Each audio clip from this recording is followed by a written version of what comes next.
बहुत ही प्रसन्नता का विषय है आज मेरे लिए खासकर कि लगातार 8वां वर्ष ये हो रहा है कि जब अंतर्राष्ट्रीय स्तर का ये गीता जयंती का समारोह हम कुरुक्षेत्र में लगातार 2016 से इसी स्वरूप में मनाते आ रहे हैं।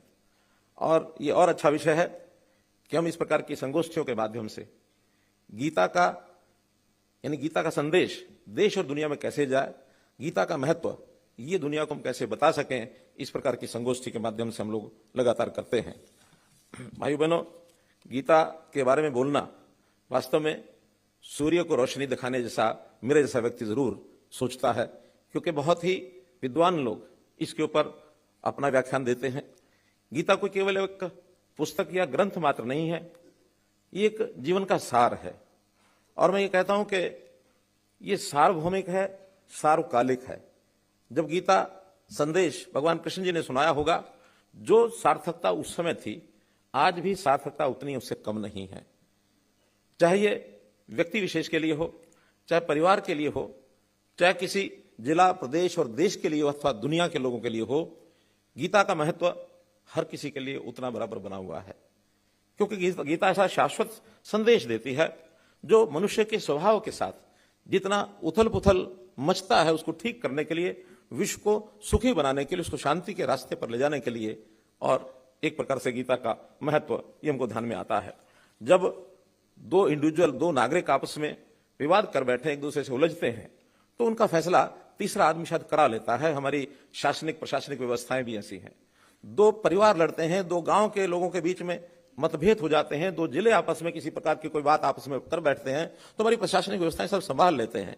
लेकिन जब दुनिया का ऐसा स्वरूप, जो पूरी दुनिया एक इस नाते से कि एक इकाई के रूप में रहने की जिसकी आवश्यकता, वहां अगर देशों के बीच में कोई कंफ्लिक्ट होता है तो कई बार संभालना बड़ा मुश्किल हो जाता है।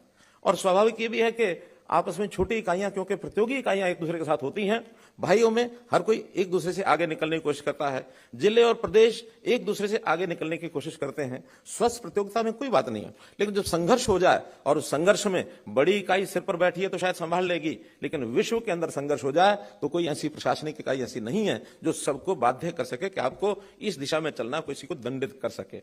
वहां समझ बनानी पड़ती है एक दूसरे की। ये ठीक है, प्रशासनिक तौर पर भले ही यूएनओ एक इकाई है, लेकिन यूएनओ का कोई ऐसा वैधानिक देश के ऊपर बंधन नहीं है कि यूएनओ कोई आपको किसी देश को दंडित कर सके। आपसी समझ देशों में बनेगी तो विश्व एक इकाई के रूप में शांति की ओर आगे बढ़ेगा।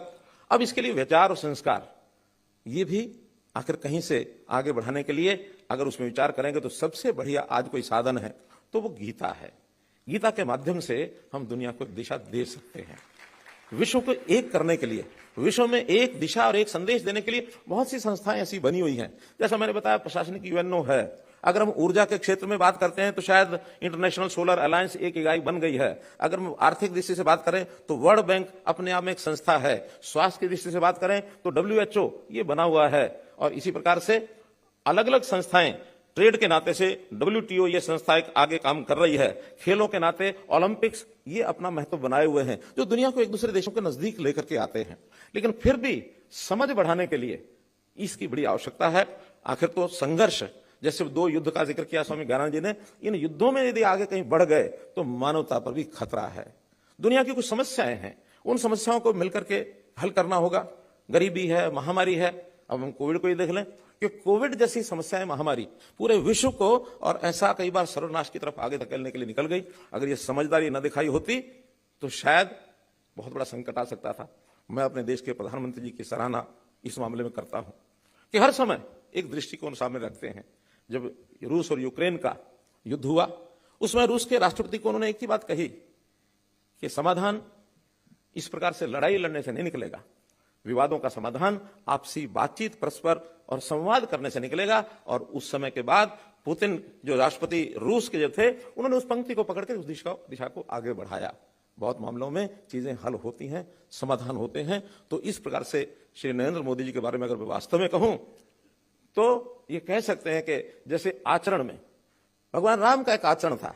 भगवान के नाते नाम सोचे, मर्यादा पुरुषोत्तम राम के बारे में सोचे, तो आचरण में वो प्रभु रामचंद्र जी के रास्ते पर ही चल रहे हैं। और मैं कर्तव्य और कर्म के बारे में कहूं तो श्री कृष्ण जी के पद चिन्हों पर आज हमारे श्री नरेंद्र मोदी जी चल रहे हैं। तो इसलिए विश्व को एक संदेश देना होगा। आज विश्व एक अंधेरी कोठरी में जैसे कोई एक आदमी फंस जाए और उसको रास्ता न दिखे, ऐसे अंधेरे मोड़ पर खड़ा है।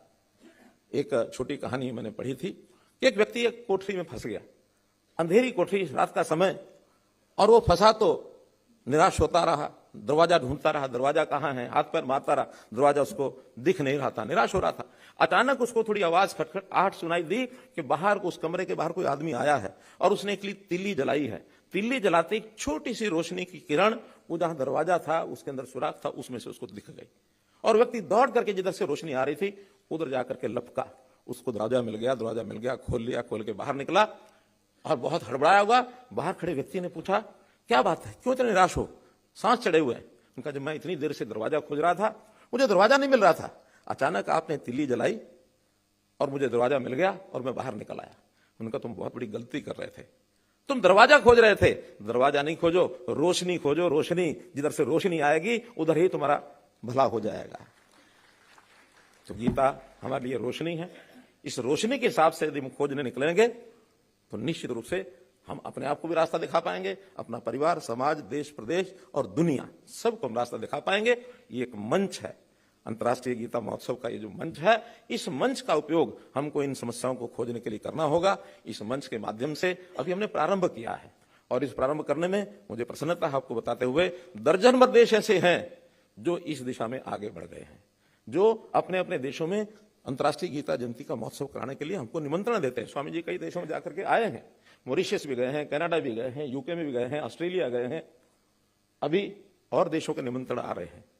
आज भी इस 5 दिन के 6 दिन के कार्यक्रम में कई देशों के लोग यहाँ आए हैं। जापान के कुछ लोग यहाँ बैठे हैं, इधर बैठे 2-3 लोग दिखे थे जापान के। ओहायो गोजाइमास। जापान के साथियों का मेरा थोड़ा प्रेम हो जाता जब मैं मिलता हूं, क्योंकि मैंने इसी यूनिवर्सिटी में, इस विश्वविद्यालय में जापानी कोर्स, हमारे वाइस चांसलर साहब ने एक जापानी कोर्स यहाँ शुरू किया है। और केवल जापानी ही नहीं, बल्कि अभी हैदराबाद से हमको एक ऑफर आई है कि English and foreign languages university है, उन्होंने अपना एक रीजनल सेंटर बनाना है, तो हरियाणा में कहां बनाया जाए, मैंने उनको आज ही निवेदन भेजा है कि कुरुक्षेत्र यूनिवर्सिटी में जितने विदेशों की भाषाएं हैं उनको सिखाने के लिए और एक यहाँ एक केंद्र बनाया जाए। क्योंकि दुनिया, भाषाएं अलग अलग होने के नाते भाषा एक ऐसी चीज है जो व्यक्तियों को जोड़ती है और इतनी जबरदस्त उसके अंदर अटैचमेंट हो जाती है कि आप किसी की भाषा बोल दो, सामने वाला समझता कि मेरा अपना आदमी है। मैंने गलती से तमिल का एक कोर्स कर लिया था और तमिलनाडु के जब वो लोग मिलते हैं तो उनसे 2 वाक्य बोलने होते हैं, वेरना शिशो, पेरना इरकदा, वीडिंगे गदा, 3 वाक्य 2 वाक्य बोलो तो समझता कि वाह मुझे तो कोई तमिलनाडु का व्यक्ति मिल गया।